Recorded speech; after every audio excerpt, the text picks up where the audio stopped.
அன்னை தகவல் சேனலில் இன்றைக்கி என்ன பார்க்க போகிறோம் அப்படின்னா, ஜென்ரல் இன்சூரன்ஸ் கார்ப்பரேஷன் ஆஃப் இந்தியாவில் கால்ஃபார் பண்ணியிருக்காங்க. இது ஒரு central government job.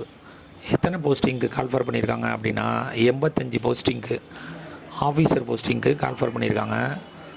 Designation assistant manager scale 1 போஸ்ட்டுன்னு சொல்லியிருக்காங்க.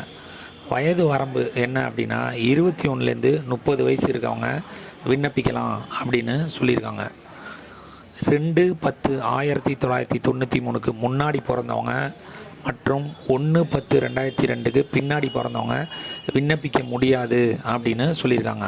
அதாவது உங்களுடைய பிறந்த தேதி 2/10/1993லேருந்து 1/10/2002க்குள்ளே இருந்துச்சு அப்படின்னா அவங்க விண்ணப்பிக்கலாம். இதை தவிர ஏஜ் ரிலாக்ஸேஷனும் கொடுத்துருக்காங்க.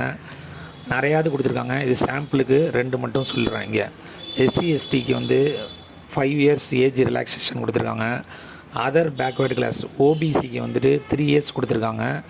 அதுவே ஓபிசி டிசபிள்டு பர்சனாக இருந்தாங்க அப்படிங்கன்னா அவங்களுக்கு 10 வருஷம் ஏஜ் ரிலாக்ஸேஷன் கொடுத்துருக்காங்க. இதை தவிர எக்ஸ் சர்வீஸ் மேனு, அதுக்கப்புறம் எக்ஸ் சர்வீஸ் மேனோட ஒய்ஃபுங்க, இவங்களுக்கெல்லாம் நிறைய ஏஜ் ரிலாக்ஸேஷன் கொடுத்துருக்காங்க. அதை நோட்டிஃபிகேஷனில் பார்த்துக்கோங்க. மினிமம் 60% மார்க்கு வாங்கியிருக்கணும். யார் யார் அப்படின்னா, ஜென்ரல் கேட்டகரி மற்றும் ஓபிசி கேண்டிடேட்டு வாங்கியிருக்கணும்னு சொல்கிறாங்க. எஸ்சி எஸ்டி பிரிவினர் 55% வாங்கினாலே போதும். இந்த எக்ஸாம் இந்தியா ஃபுல்லாக நடக்குது. நம்ம தமிழ்நாட்டில் சென்னை, கோயம்புத்தூர், சேலம் மற்றும் திருநெல்வேலியில் நடக்குது.